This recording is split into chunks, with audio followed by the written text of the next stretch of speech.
이상화에 빼앗긴들에도 봄은 오는가. 뒤에 여기 보기 박스 먼저 보고 갈게. 요 내용을 좀 알고 가면 좀 좋을 것 같아요. 제목 자체가 빼앗긴들에도 봄은 오는가 라고 말하지. 그러니까 빼앗긴 들을 빼앗겼다는 얘기네.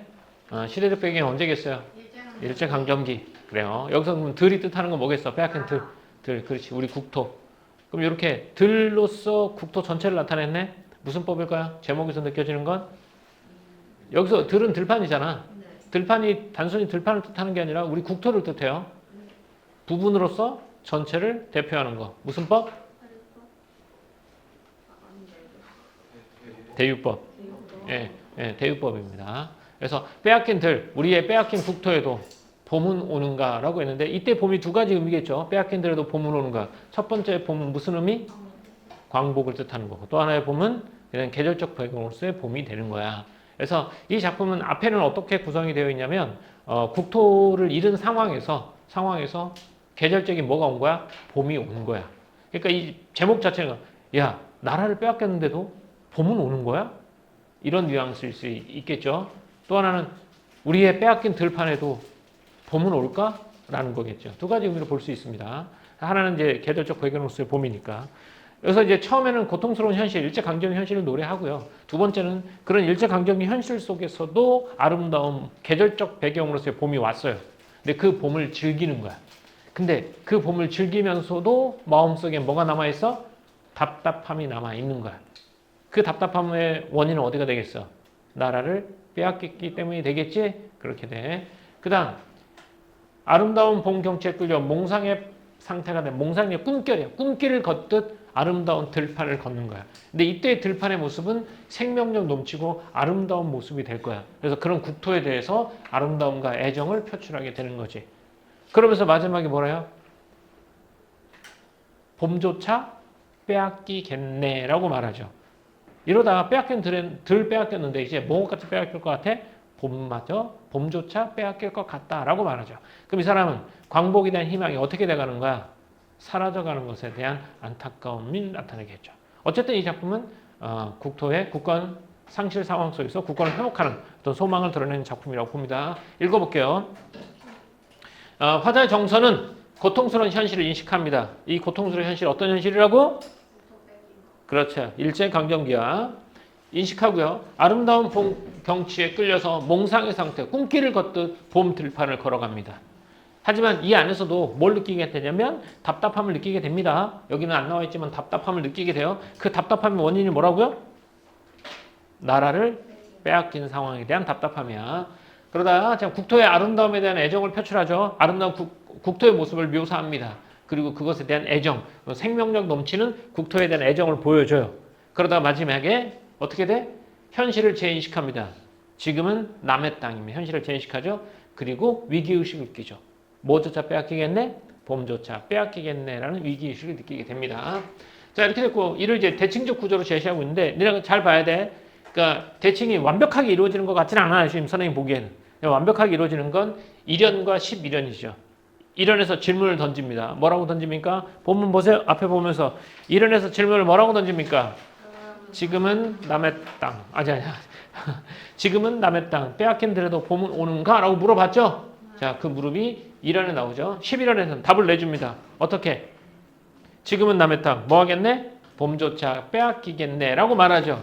이거 묻는 말에 대한 뭐가 되겠어? 대답 형식으로 되어 있어요. 그래서 1연에서 물어보는 걸 11연에서 대답하는 걸로. 그 다음 2연과 10연 한번 볼래요? 2연의 내용과 푸른 들판, 푸른 뭐라고 뒤에서 10연에서는 뭐가 나옵니까?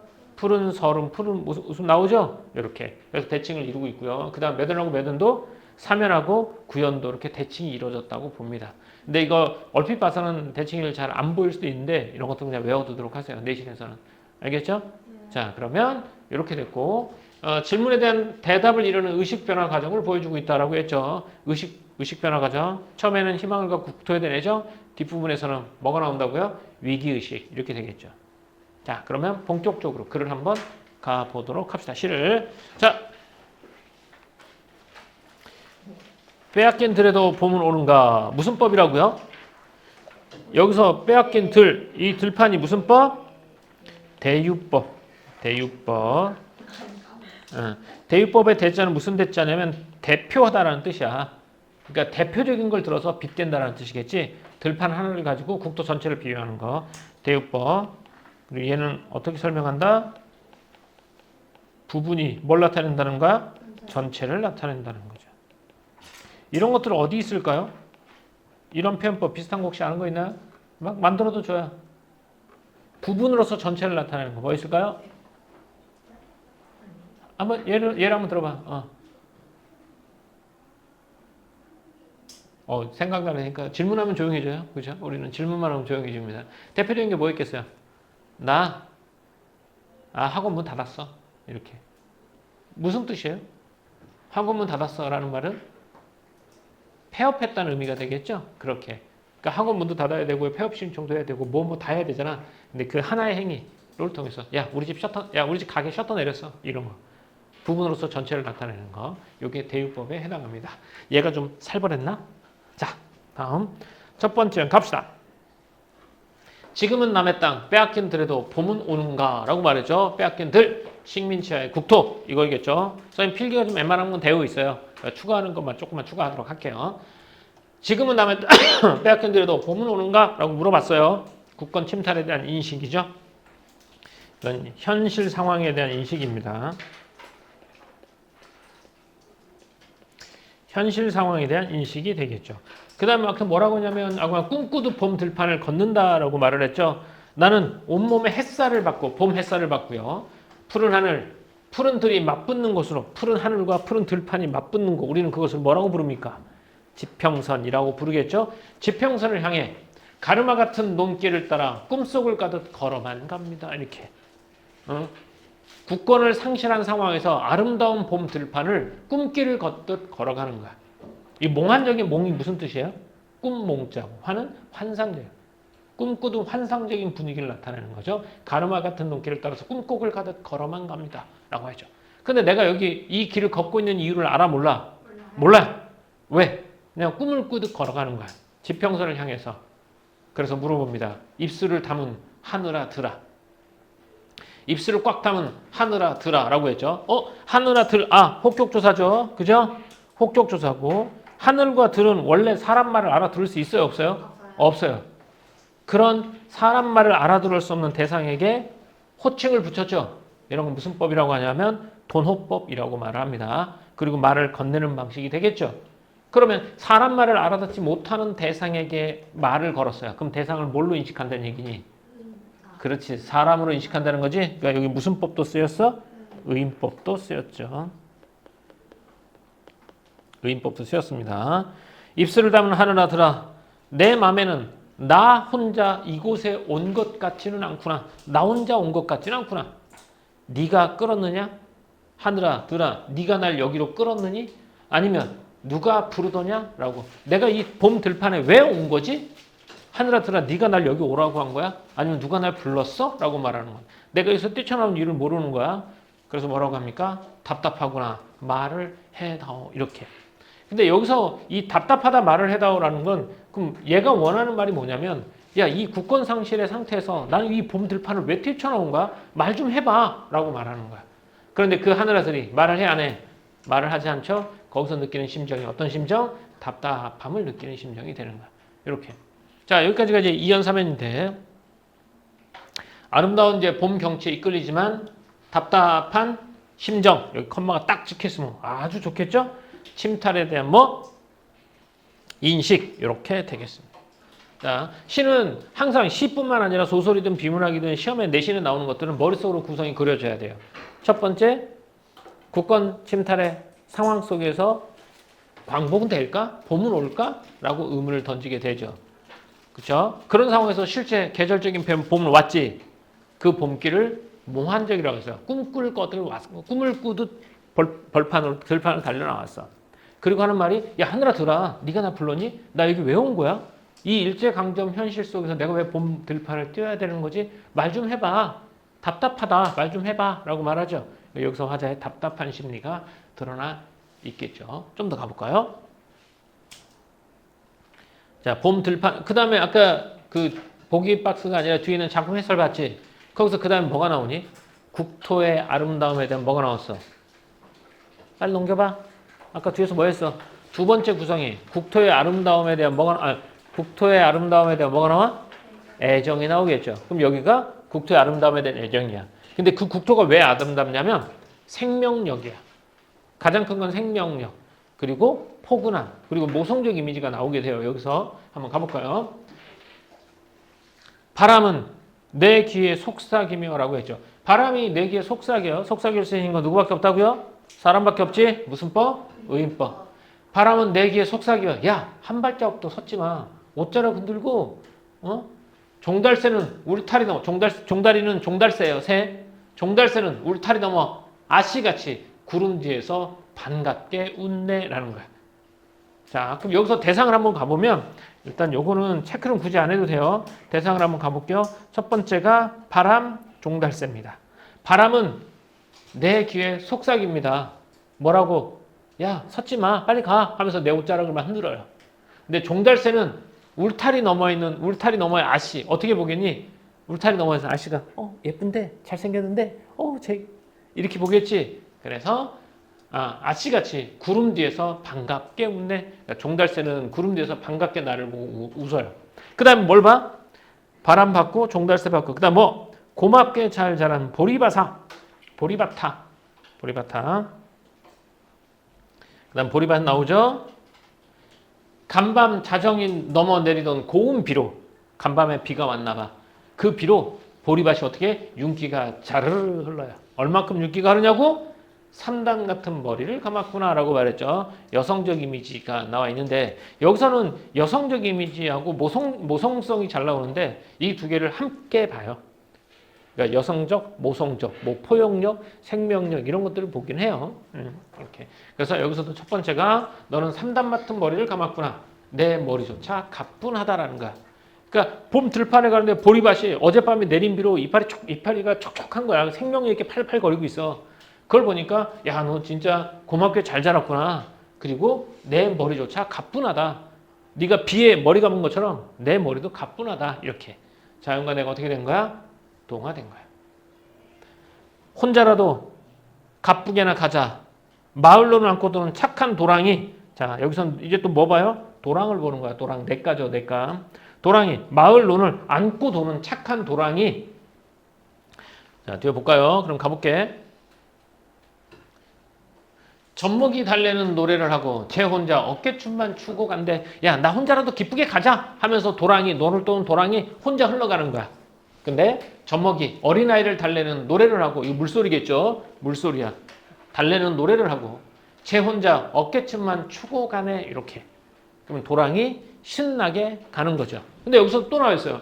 젖먹이 달래는 노래라고 나와 있죠. 그럼 이런 것도 역시 달래는 노래니까 청각적 심상이고 이 모성성을 부여하게 됩니다. 이 작품에서는 여성성, 모성성이 잘 나와요. 다시 한번 정리해 볼까요? 봄 들판에 나왔죠. 제일 먼저 본 거 뭘까요?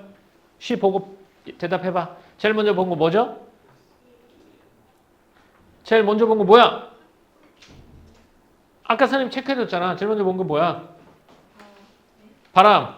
느끼는 거? 그 바람 보는 게 느끼는 거라서 바람. 그 다음 종달인 종달새. 그 다음 뭐?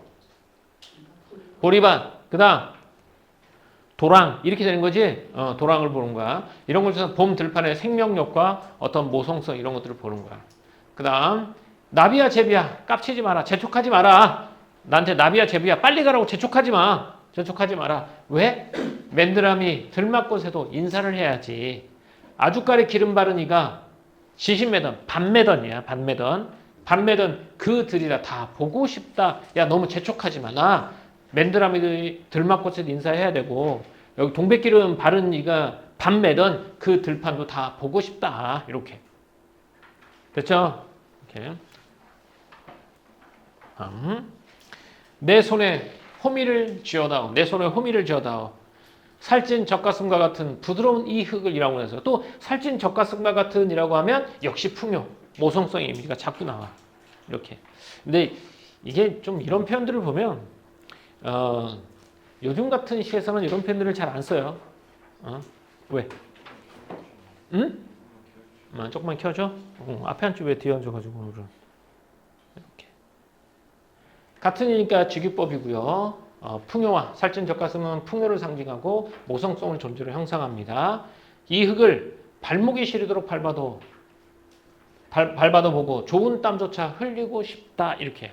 그러니까 이 봄 들판에 아름다운 국토, 생명력 넘치고 모성성을 가지고 이 국토를 마음껏 보고 거기에다는 애정을 드러낸 것이야. 이렇게. 그래서 여기가 이제 아까 세 번째 흐름이잖아. 아름다운 국토에 대한 애정을 보이는 것이 여기 파트가 되는 거야.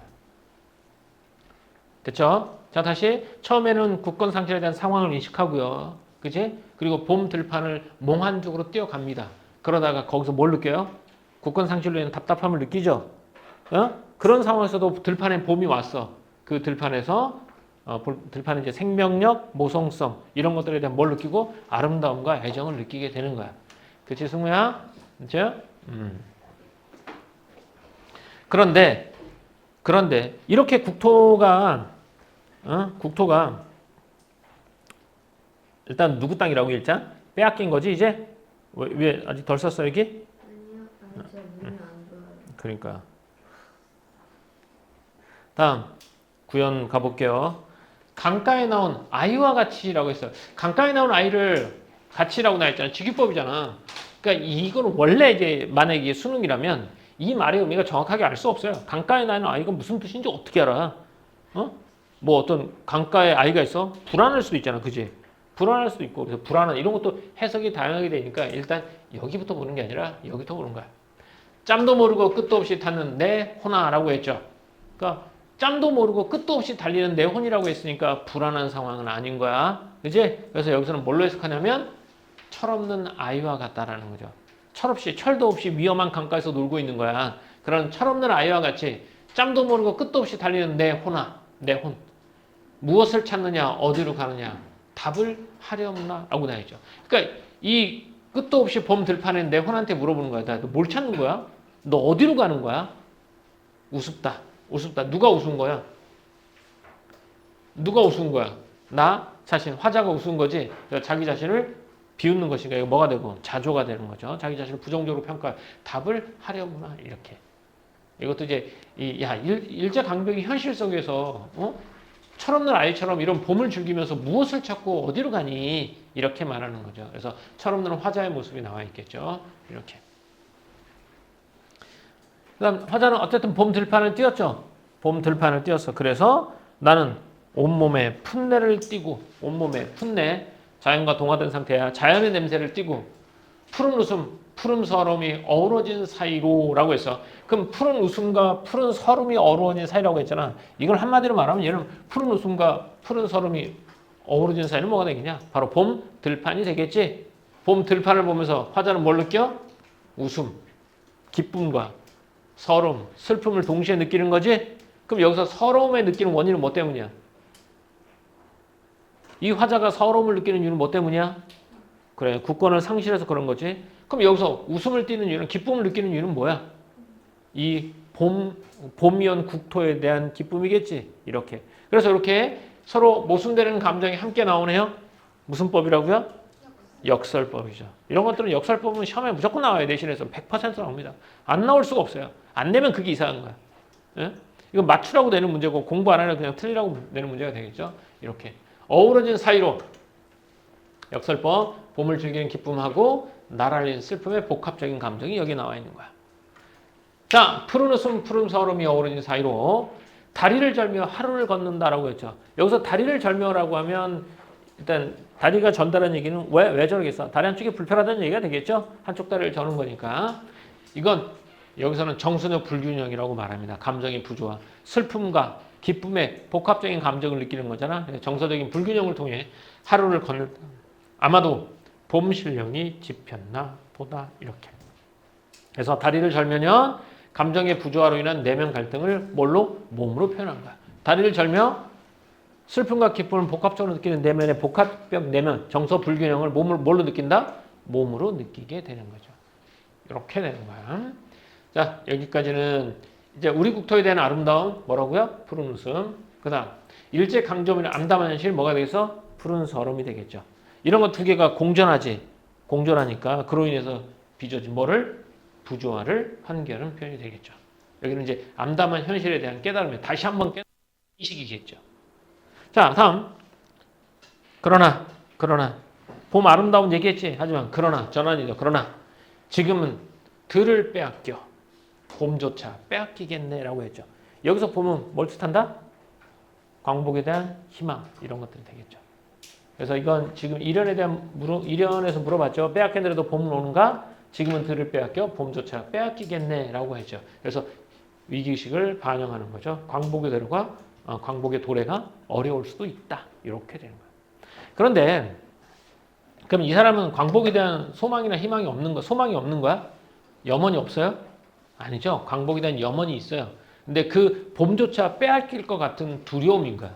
그만큼 지금의 현실이 더 암담하다는 얘기가 되겠죠. 그럼 여기 다른 얘기 좀 하나만 얘기해 볼까? 야, 근데 왜 자꾸 시나 이런 데서 보면 부정적인 상황은 밤, 겨울 이런 걸로 나타날까?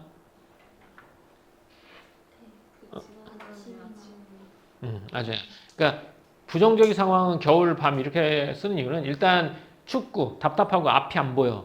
그런 절망적인 상황이 밤과 겨울과 같아서 그럴 수도 있겠지만 겨울이 지나면 뭐가 오고? 봄이 오고. 그죠? 밤이 지나면 뭐가 온다? 아침이 오죠? 그런 역사가 흐르고 시간이 흐르는 것처럼 이 부정적인 상황도 가고 바람직한 세상이 올 것이다 라는 믿음이 이 작품에 담겨 있는 거야. 자, 힘들어? 자, 가보자. 다시. 오늘 무슨 요일? 금요일. 뭐가 온다고? 토요일이 온다고? 아, 금요일이 답니까? 토요일이 오는구나. 자, 맞긴 합니다. 자, 다시 한번 정리해 볼게요. 빼앗긴들에도 봄은 오는가? 첫 번째 연에서는 뭐였죠? 국권 상실의 상황을 인식하는 거죠. 그리고 봄은 오는가? 우리에게도 희망은 올까? 라고 물어봤어요. 자, 그 다음에는 근데 실제 계절적 배경으로서 봄이 왔지. 그 봄 들판을 꿈길을 걷던 날 뛰어나갑니다. 몽환적으로 뛰어나갑니다. 뛰어나가면서도 뭘 느끼는 거죠? 내가 여기 왜 나와 있는지에 대한 물음. 하늘아, 들아, 답을 해다오라고 답답함을 느낀 거죠. 그 답답함의 원인은 뭐라? 일제강점 현실이죠. 그 다음에는 이제 봄 들판에 아름다운 모습들이 나오죠. 보는 것들이 뭐 있었어요? 일단 뭐 지평선도 바라보기도 하겠고 바람. 그 다음에 또 뭐? 종달새. 그 다음 떠올려봐. 바람, 종달새. 그리고 보리밭. 3단 같은 머리를 감은 것 같은 보리밭. 간밤에 비로 머리 감은 것 같은 보리밭. 그 다음에 도랑이. 그렇죠? 도랑. 그러니까 이런 자연의 여러 가지 모습 속에서 어떤 느끼는 감정들은 봄에 파릇파릇 자라는 생명력과 또 여성의 이미지로 그려지는 모성성 이런 것들에 대한 아름다움을 느끼게 되는 거지. 자, 그렇지만 그 뒤에 이제 부정적 현실에 대한 인식도 나오죠. 역설적 인식이 나오죠. 뭐라고 합니까? 역설적 인식으로 푸른 웃음, 푸른 서름 이렇게 나와 있죠. 그래서 이제 그로 인한 인지 부조화를 몸으로 나타내죠. 그래서 어떻게 다리를 절며라는 표현이 됩니다. 그렇죠. 그리고 마지막에는 이제 첫 번째 연에서 물었던 것처럼 봄은 오니? 라고 물어봤더니 뭐라고 합니까? 지금은 들을 빼앗겨 뭐? 봄조차 빼앗기겠네 라는 위기의식이 있죠. 됐습니까? 네, 오케이. 이렇게 됐고요. 시는 전체적인 내용을 좀 보고 나서 또 자주 봐야 돼요. 자, 여기서 쓰인 표현법 가보자. 첫 번째 무슨 법? 비유법. 의인법. 어디에 씁니까? 의인법 어디에 쓰였어? 하늘아, 들아. 그렇죠. 부르는 말. 이거 말을 건네는 방식이겠죠. 그리고 뭐 속삭이던 이렇게. 직유법은 아이와 같이 3단 같은 뭐 여기 나와 있죠. 저런 많이 나와 있어요. 상징. 여기서 상징은 봄이 상징하는 건 뭐라고? 광목. 그렇습니다. 감각적 이미지 사용으로 정서를 구체하고 있다. 감각적 이미지는 일단 시각적, 청각적, 촉각적 이런 것들이 나오잖아. 그럼 여기서 주된 감각적 이미지는 뭘까요? 봄 들판을 바라보고 있으니까 주된 심상 무슨 심상? 시각적 심상이 돼 있고 뿐만 아니라 뭐 노래도 나오니까 청각적 이미지도 나오겠죠. 또 푸른 서름, 푸른 울음이니까 푸른 서름, 푸른 울음이 아닌데 푸른 서름이죠. 그건 공각적 심상은 아니고요. 이렇게. 다음 향토적 소재 사용으로 국토에 대한 사랑을 강조하고 있는 작품이 되겠습니다. 이렇게. 요 시상전개는 여기 아까 봤죠? 오케이, 좋습니다. 그 다음 작품 바로 구상 초토의 시 바로 가볼까요? 두 번째 작품 초토의 시 갑시다. 초토가 뭐야? 초토? 우리 초토화됐다라는 말 쓰잖아. 그때 초토가 무슨 뜻일까? 난리 났다. 토가 흑토자고요. 아니야.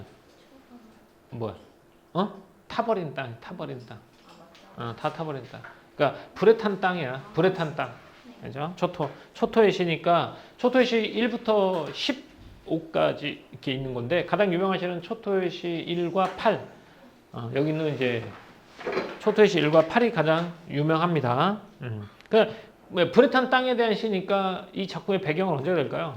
우리 국토가 불에 탄 그렇죠. 한국전쟁. 한국전쟁 그 이후에 전후시죠, 전후시. 그러니까 전쟁 중에는 문학활동을 할 수가 없었고요. 살아남기 바빴고, 이제 전후시가 나오는데, 전후시는 전쟁 후에 내용은 두 가지예요. 첫 번째가 이제 전쟁의 참혹함. 그리고 전쟁은 뭐, 정치적 이런 것보다는 전쟁으로 인해서 우리 민족이 다 피해를 봤다. 이런 것과, 그런 것. 그리고 통일에 대한 염원. 이 두 가지가 나옵니다. 이 구상은 대표적으로 이제 분단 현실에 대한 안타까움을 노래한 시인이 될 거예요. 자, 갑시다. 판잣집 유리딱지라고 했어요. 판잣집이라고 했죠. 판잣집이면 바로 이제 전쟁 후에 열악한 상황. 전쟁 후에 피난민들이 처한 열악한 환경. 그러니까 판잣집 유리딱지에 아이들의 얼굴이라고 했어. 야, 전쟁과 아이들 어울려 안 어울려? 안 어울리죠. 그런데 전쟁이 나오면 꼭 아이들을 끄집어냅니다. 이렇게. 왜 그럴까요? 불쌍하게 보이잖아요. 맞죠. 맞아요. 전쟁이라는 이 참혹한 현실에서 가장 살아남기 힘든 건 약자죠. 노약자.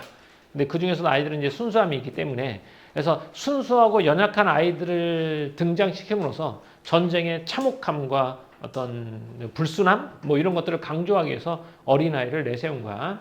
그래서 판잣집 유리딱지에 아이들 얼굴이 불타는 해바라기 마냥 걸려 있다라고 했죠. 불타는 해바라기 마냥이라고 했으니까 해바라기 색깔 무슨 색깔이야? 노란색. 그럼 얘네들 얼굴도 무슨 색이라는 거야, 지금? 노란색이라는 거죠? 얘네들이 뭘 보고 있길래 이렇게 얼굴이 노란색일까요? 전쟁을 햇빛, 석양. 그러니까 햇빛을 보고 있는 거야. 그러니까 얘네들이 불타는 해바라기 마냥, 해바라기가 어딜 바라보냐? 항상 해를 바라보지? 그런 것처럼 판잣집 유리딱지에서 순진하고 해맑은 얼굴로 바라보고 있는 거야. 그걸 통해서 이제 전쟁의 비극성을 강조하는 것이겠죠. 불타는 해바라기 마냥 직기법입니다. 걸려 있다 이렇게. 저는 이제 폐허 속에서 천진난만한 아이들의 모습을 보이는 거예요. 이것만 가지고도 전쟁의 참혹한 비극성을 잘 보여준다고 보고 있겠죠. 자, 두 번째 가봅시다. 내리쪼이던 햇발이 눈부셔 돌아선다라고 했는데 여기 좀 중의적이겠죠. 봐요. 주어가 뭐냐면 주어를 내리쬐던 햇발이 주어예요. 그렇죠. 햇발이 어떻게 합니까? 돌아섭니다. 햇발이 돌아서는 거야. 누가 눈부셔서? 아이들이 눈부셔도 돌아선다. 이렇게 해석될 수도 있어요. 내리쬐던 햇발이 아이들이 너무 눈부신 거야. 햇발이 돌아선다는 거야. 이렇게 해석될 수도 있고요. 또 하나는 햇발이 눈부셔. 이거죠. 햇발이 눈부셔. 뭐가? 아이들이 돌아선다. 이렇게 될 수도 있어요. 어떤 거도 뭐 상관없어요. 근데 여기서는 아까도 말했지만 천진난만한 아이들의 모습을 강조하고 있잖아. 그래서 해석으로 보자면 좀 더 매끄럽고 좀 그런 건 아이들의 천진한 모습이 눈부셔서 햇발마저 돌아선다라는 것이겠죠. 그러니까 아이들의 순수한 모습인 거야. 이런 전쟁의 폐허 속에서도 순수한 아이들의 모습이 나온다라는 거지. 그렇게 그래서 나도 돌아선다라는 거야. 그러니까 순진난만하고 천진한 그들의 얼굴을 보기엔 내가 너무 뭐한 거야? 미안한 거야. 죄책감이 드는 거야. 왜? 기성세대로서의 죄책감이 든 거죠. 어쨌든 아이들이 저런 폐허 속에서 살게 된 것이 나의 책임인 것 같다라고 보는 거죠. 그래서 죄책감이죠. 그래서 돌아선다, 아이들이 돌아서는 것과 아이들의 모습이 눈부셔 햇발이 돌아서는 것 되겠죠.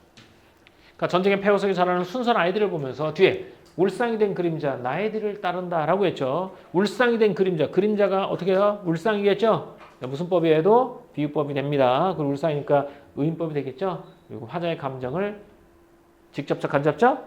간접적입니다. 그러니까 비유는 다 간접적이에요. 그러니까 내가 슬프다, 기쁘다만 직접적이고 내가 아닌 다른 대상이 슬프고 기쁘고 나타나는 건 다 뭐가 된다? 간접적이 되는 거죠. 울상이 된 그림자가 울고 있으니까 무슨 법도 되고 감정이입도 되고요. 이렇게. 그래서 울상이 된 그림자가 나의 뒤를 따른다는 거. 뒤에 그림자 그러잖아. 그림자가 울상이 돼서 뒤에 처벅처벅 따라가고 있는 거지. 화자의 어떤 감정? 우울한 감정이 되겠죠. 여기까지가 우울한 감정이에요. 알겠어요? 집중. 눈 풀리지 말고 이렇게. 그러니까 전쟁의 비극을 인식하면서 이제 외로움을 느끼게 된다라고 나와 있죠. 우울함을 느끼게 된다라고 되겠죠. 자, 그다음. 근데 이렇게 우울함을 느끼고 있었는데 어느 접어든 골목에서 걸음을 멈춘다라고 해서 이거 골목이죠. 이제 어느 접어든 골목이니까 화자가 판잣집 그걸 보다가 돌아서서 어떤 골목을 간 거야. 근데 그 골목에서 뭐가 일어난다? 홍서가 뭐가 일어나? 그 골목에서 심정의 변화, 심리의 변화가 일어납니다. 어느 접어든 골목에서 걸음을 멈춘다. 걸음을 멈춰요. 그리고 봅니다. 뭘 봅니까? 잿더미가 소복한 울타리. 잿더미. 이 잿더미는 뭘 뜻하겠냐 그러면? 그치. 불탄 잿더미잖아. 그러니까 전쟁의 상처 이런 것들이겠죠.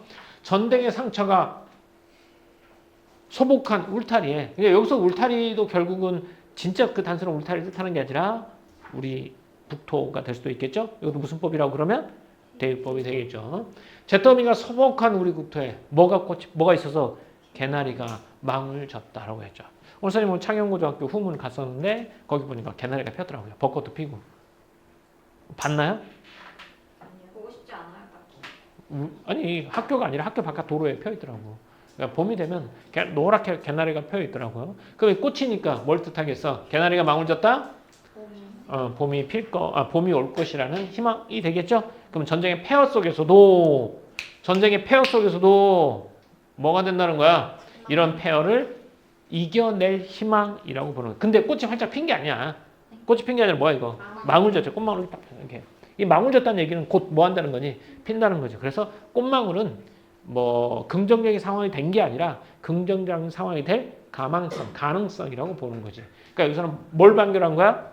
전쟁의 폐허 속에서 이 상황을 극복할 뭘 발견한 거야? 희망을 발견한 것 됩니다. 자, 여기 잘 나오겠죠? 여기 잿더미가 소복한 울타리, 전쟁으로 폐허, 개나리는 뭐가 되고? 희망, 그렇죠? 희망. 그리고 그러니까 앞에서는 우울감이었잖아. 우울감에서 희망으로 넘어가죠. 절망에서 희망으로 넘어가죠. 그 공간이 어디라고? 골목이죠. 뭘 보면서? 개나리를 보면서 희망을 느끼는 것이 되겠죠. 자, 저기 언덕을 내려가는 소녀의 미소엔 앞니가 빠져 죄 하나도 없다라고 나와있죠. 근데 여기서도 보면 앞니가 빠져, 그지? 이 죄를 또 뭐 두 가지로 해석하는데 선생님 그냥 죄 없음 말 그대로 우리가 죄 없다 guilty 아닌가? 영어로 국어 선생님 그런 거 쓰면 죄 guilty 맞지? guilty요. 자, 죄 하나도 없다라는 얘기요. 순진무구 이렇게 비웃어도 돼. 소녀의 미소엔 앞니가 빠져 죄 하나도 없다라는 거죠. 그래서 저기 언덕을 내려 달리니까 동적인 의미인데 그냥 내려가는 게 아니라 내려 달려가죠. 그러니까 동적인 의미에다가 플러스가 돼야 되겠잖아. 달린다라는 게 추가되니까 얘는 동적 이미지 중에서도 어떤 이미지가 되겠니? 그냥 내려가는 게 아니라 내려 달리는 거잖아. 그럼 달리다가 이게 더하게 돼 있잖아. 그러면 동적 이미지 중에서도 무슨 이미지? 역동적 이미지가 되겠죠. 네.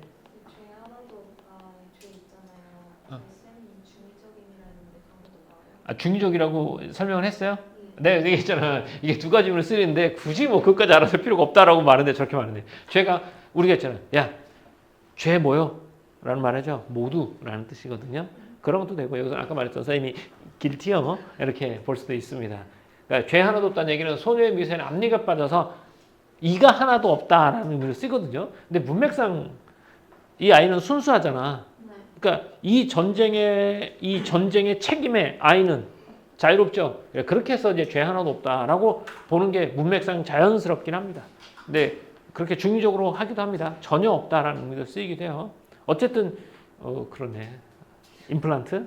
자, 저기 언덕을 내려달리는 소녀의 미소에는 앞니가 빠져 죄 하나도 없다라고 했죠. 그럼 여기서 아이의 미소 나오죠? 아이의 미소. 그러니까 전쟁의 폐허 속에서도 아이의 미소를 발견한 거야. 그러니까 이 아이의 미소와 비슷한 역할을 하는 게 위에서 뭐가 되겠니?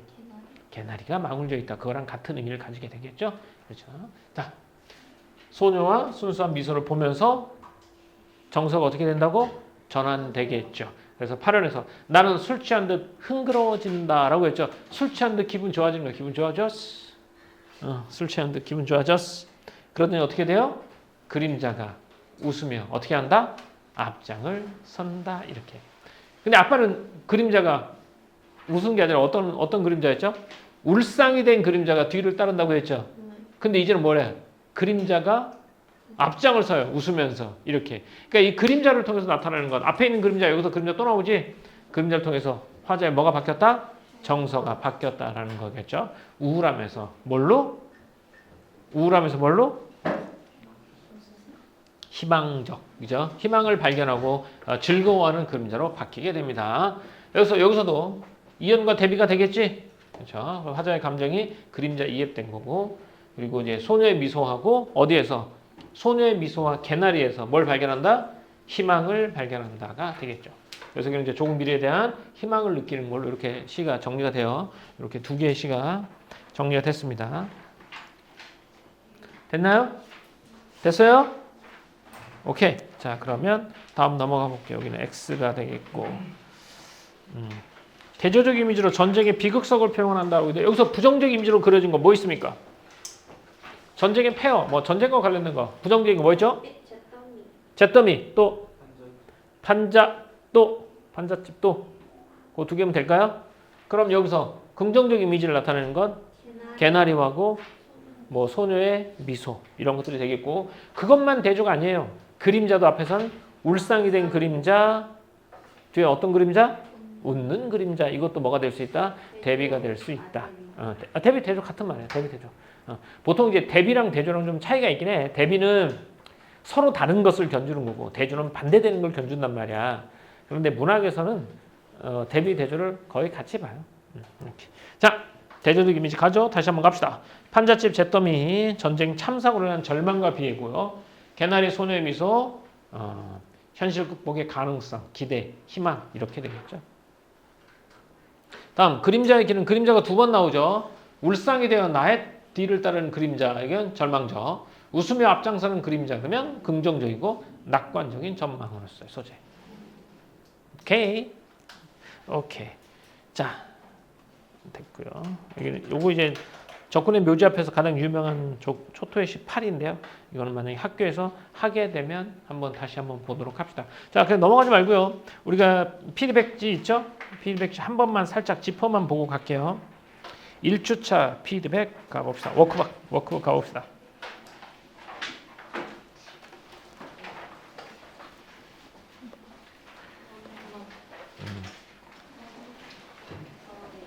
빼앗긴 들에도 봄을 오는가. 여기는. 자, 1주차 피드백입니다. 1주차 피드백. 저번 주 거 피드백. 그 2주차인데 1주차 없어도 돼. 여기 봐. 이거 봐도 돼요. 선생님 다시. 봐도 돼요. 그다음 빼앗긴 들에도 봄을 오는가 이렇게 되어 있죠. 아까 빼앗긴 들이 뭐라고 했죠? 집중. 빼앗긴 들이 뭐라고 그랬죠? 국토. 들이니까 일제 빼앗긴 국토가 되겠고, 국토의 일부분인 들판으로 국토 전체를 비유하고 있죠. 그래서 무슨 법이라고? 대유법이라고. 이 대자가 대표하다라는 뜻이고 유가 빗대다라는 뜻이야. 그러니까 대표적인 것을 들어서 전체를 빗대는 것 이렇게 되는 거고요. 여기서 봄은 오는가라고 했는데 이 봄은 일단 봐, 이거 두 가지 의미야. 봄도 계절적 배경으로서의 봄이고 또 광복으로서의 봄이란 말이야. 그러니까 일제 강점기 현실을 느끼고 있었는데 내가 문 열고 나와봤더니 밖에는 봄이 와 있는 거야. 그래서 야, 빼앗긴 들에도 봄은 오는 거야? 이런 뉘앙스일 수 있고, 또는 일제 강점기 현실 속에서 봄은, 여기 현실에 봄은 왔는데 야, 우리의 빼앗긴 들에도 봄은 올까? 라는 의문일 수도 있겠지. 그래서 두 가지의 중의적 의미를 가지겠고요. 여기서 나 혼자 이 들판에 꿈처럼 이게 몽환적으로 달려오잖아. 몽환적으로 달려와서 여기 나 혼자 온 것 같지 않구나. 이런 상황 속에서 내가 여기 왜 왔는지 말을 해다오 라고 말하는 거죠. 입술을 담은 하느라 답답하라 말을 해다오 라고 했죠. 그래서 답답함과 암담함을 느끼는 것이 되겠죠. 그 다음에 여기 나오가 자연의 이제 아름다운 모습들이 나온단 말이야. 이제 몇 개만 나와보면 바람은 내기에 속삭이며 의인법, 고맣게 잘 자란 보리바타, 우리 발음이 어떻게 해야 돼? 보리바타 이렇게 해야 돼요. 그렇잖아. 혹적조사 아가 붙었으니까. 문법은 아니야? 혹적조사 아가 붙었으니까 티읕이 넘어가서 보리바타 이렇게 되는데 말하면서 되게 어색하죠. 그렇다 해야죠. 보리바타, 생명력, 3단 같은 머리, 여성적 이미지라고 그랬죠. 그래서 그 잘 감은 머리, 간밤의 비에 보리가 깨끗하게 씻겼지. 그래서 내 머리조차 가뿐하다. 자연에 동화되는 거. 그 다음 젖먹이 달리는 노래는 누가 부르게? 누가 불러? 도랑이. 젖먹이 달린 노래 청각적 이미지를 활용했고요. 노래니까 자연물의 모성적 이미지를 부여했고요. 살찐 젖가슴과 같이 부드러운 이 흙이라고 했으니까 풍요로운 국토 그리고 사랑을 지닌 모성적인 존재. 강가의 아이는 일제강점기라는 시련이 있는지도 못하는 현재 그것이 일제강점 현실에 이런 철없이 나온 이런 뜻이에요. 철없이라는 뜻으로 가질 수 있겠죠. 다음 무엇을 찾느냐 어디로 가느냐 우습다 말을 하려무라라고 했고 이제 식민지 현실에 대한 인식과 자조 우습다라고 하면 자조가 되겠죠. 나는 온몸에 풋내를 띠고 들판을 달렸잖아. 그래서 자기가 동화된 상태로 즐긴 후에 푸른 웃음 푸른 서름이라고 나와 있는데 여기서는 좀 나중에 생각하고 웃음과 서름 두 가지만 생각합시다. 웃음은 아름다움에 대한 기쁨 그리고 뒤에는 국권 상실의 아픔 좋지 않은 화제 복합적 심리를 역설적으로 표현했다라고 보죠. 그래서 역설법이 맞는데 이 서름이 푸르다 이건 공과학적 심상으로 보기에는 좀 그렇고요. 서름이 푸른 거죠. 서러움은 눈에 보여요 안 보여요? 안 보이죠. 서러움은 안 보여요. 서러움이구나. 잡을 수가 없어요. 그러니까 서러움은 감정이에요. 눈에 보이는 게 아니라 어떤 감정이기 때문에 서러움이라는 거죠. 그러니까 서러움은 눈에 보이지 않아. 뭐 만약에 울고 있으면 눈물은 눈에 보이겠지만 서러움 자체는 눈에 보이지 않는 거예요. 그래서 눈에 보이지 않는 추상적인 것을 감각화하고 구체화했다라는 거죠. 그러니까 차곡차곡 쌓이는 슬픔 이거잖아. 슬픔이 차곡차곡 쌓일 수는 없잖아. 이런 것처럼 추상적인 것의 감각화가 되겠고 선생님 나중에 너네 필기 한번 쓱 볼 텐데 학교에서 선생님이 만약에 저 푸른 웃음을 만약에 뭘로 본다면 웃음소리라는 청각적 이미지로 본다면 쟤는 뭐가 될 수도 있겠어요. 그러면 공감각적 심상이 되기도 하겠죠. 이런 사람이 한꺼번에 싹 다 모아서 너네 필기한 걸 보고 정해 주도록 할게요. 이렇게. 자, 다리를 절묘라고 했죠. 왜 다리를 전다고 했죠? 정서적 부조화라고 했죠.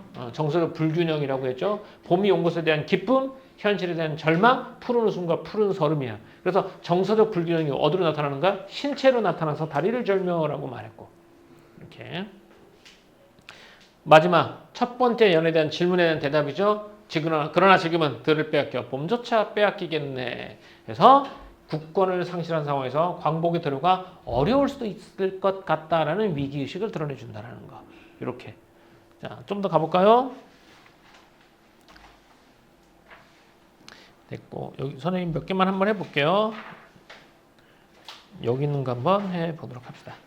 자, 대유법, 빼앗긴 들, 대유법이죠. 주기법, 가르마 같은 꿈속을 가듯 아가씨 같이, 의인법, 속삭이며 웃네, 뭐 이런 것들. 말을 건네는 막시 하늘아들아 보리들아라고 했죠. 말을 건네는 구체적인 청자 설정하면 그 다음 여기 아까 이제 웃음을 뭐로 본다면 웃음이라는 청각적 이미지로 본다면 얘도 뭐가 될 수도 있다? 공감각적 의미가 될 수도 있다. 이렇게. 다음 1연과 11연이 질문에 대한 답으로 이루어져 있죠. 그러니까 이런 걸 뭐라고도 할 수 있어요? 수미상관이라고 할 수 있습니다. 보통 이제 수미상관은 숫자 무슨 숫자? 머리 숫자. 밑자는 꼬리 밑자죠. 그러니까 정확하게 말하면 머리와 꼬리가 서로 어떻게 된다? 관련이 있다. 그죠? 서로 관련이 있다라는 뜻인데, 근데 우리가 일반적으로 알고 있기로 수미상관은 뭘로 알고 있죠? 끝과 끝이 처음과 끝이 같거나 비슷한 것을 말하죠. 네, 그렇게 보면 얘는 수미상관이 아닐 수 있지만 관련성으로 따진다면 얘는 뭐가 될 수 있다고? 관련성으로 따지면 뭐가 될 수 있다고? 수미상관이 될 수 있습니다. 머리와 꼬리가 서로 관련성이 있죠? 질문과 그에 대한 대답이니까. 이런 수미상관 효과는 뭘 강조하고? 그렇죠. 강조죠. 여기 의미가 주제의식이거든. 그 처음에서 물어보고 마지막에서 대답을 하죠. 그럼 시가 전체적으로 딱 틀을 잡아줘요. 안정감을 느낄 수 있게 되겠고 리듬감, 그다음에 여운, 그렇죠? 여운을 형성할 수 있습니다. 이렇게. 자, 이렇게 됐고, 그러니까 대칭 구조 얘기했었죠. 1연과 몇 연? 11연. 질문과 대답. 그다음에 2연과 10연은 같은 형태와 대칭 구조가 2연과 10연, 3연과 9연 이렇게 되겠죠. 됐습니까? 다음 여기서 이제 시어의 상징적 의미 한번 가볼까요? 시의가 아니라 시어의인데 오타가 나올 때마다 밤새 작업하실 선생님의 노고를 생각하면서 기쁜 마음으로 보도록 하세요. 자, 빼앗긴 들, 국권상실, 봄, 회복 나와 있겠죠? 그다음에 일제강점기 민족 현실에 대한 절망감과 서러움을 효과적으로 드러냈다라고 봅니다. 이렇게. 그래서 다음 이제 피드백 시간까지 요거를 꼭 해 오도록 하세요. 여기 있는 것들은 앞에서 했던 것들 다시 한번 본 거니까. 그 다음 구상 초토의시도 한번 가보도록 할게요. 자, 판잣집 아까 있죠. 전쟁 직후에 이제 피난민층, 전쟁의 폐허 속의 폐허를 상징하게 되겠고요. 불타는 해바라기 마냥 순진한 아이들의 모습이 되겠고, 내리쪼이던 햇발이 눈부셔 돌아선다라는 두 가지라고 했죠. 아이들이 돌아선 경우나 누가 햇발이 돌아선 경우다 이거죠. 근데 여기서 어쨌든 그러니까 둘 다 해석될 수 있는 건 맞긴 한데, 그래도 작품의 주제를 좀 더 효과적으로 나타낼 수 있는 건 뭐냐? 그러면 전제 폐허 속에서 순수한 아이들의 모습에서 뭘 발견한 거야? 희망을 발견한 거잖아. 아까 소녀의 미소엔 이가 빠져 죄 하나도 없다고 했으니까. 그러면 여기서 강조한 건 아이들의 순수함이 돼야 돼. 그래서 아이들의 순수함을 강조하려면 뭐가 더 어울린다? 아이들의 모습이 눈부셔 돌아선다라고 보는 게 좀 더 매끄럽게 해석이 된다라는 것이겠지. 그렇지? 이것도 괜찮은데 이거 좀 더 낫지 않을까 해서 개인적인 견해죠. 나도 돌아선다. 어른으로서 있던 죄책감, 저런 아이들이 전쟁의 폐허 속에서 자라게 될 수밖에 없는 상황에 대한 어른으로서의 죄책감이 되겠죠. 그 다음에 그림자가 여기 울상이 된 그림자 나오죠? 화자의 뭐를 감정을 대변하는 것이니까 무슨 법? 감정이입법. 그래서 전후의 비극적 상황 인식하는 화자의 내면의식을 집약하고요. 화자의 참담함과 절망감이 투영되겠죠? 또 이 그림자를 통해서 뒤에 넘어가면 뒤에 거 먼저 가볼까?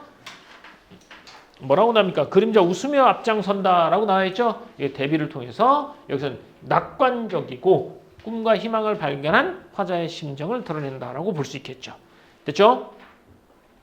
다음 골목은 어떤 공간이라고? 이 골목은 어떤 공간? 시상이 전환되는 공간적 배경, 장소가 되겠죠. 그럼 매개체는 뭐야? 시상이 전환되는 매개체는? 개나리가 어떻게 된 거? 망울 지은 거. 또 아이의 순수한 모습. 요 두 개가 되겠죠. 좋습니다. 희망에서 절망으로 바뀌는 시상의 전환이 일어나는 게 바로 개나리가 되겠고 장소가 되겠죠. 소녀의 미소, 해맑음. 자, 좋았어요. 이렇게 한번 여기서도 보면 그림자를 통해서 심리 변화 직접적이 아니다. 비유라는 거는 무조건 다 간접적이야. 알겠지? 간접적으로 드러낸다는 것도 봅시다. 이건 아까 했던 거죠. 판잣집 잿더미 부정적인 전쟁의 참사, 개나리 소녀의 미소 극복 가능성, 희망 이렇게 된 거고, 그림자의 기능은 뭐? 정서 변화를 나타내는 것이 그림자의 기능이 된다. 됐습니까? 오케이, 좋습니다. 여기까지 했다가 다음은 어떤 거? 다음 어떤 거? 2주차 교재 나가는 거, 오늘 나가는 거 지금도 나가보도록 합시다.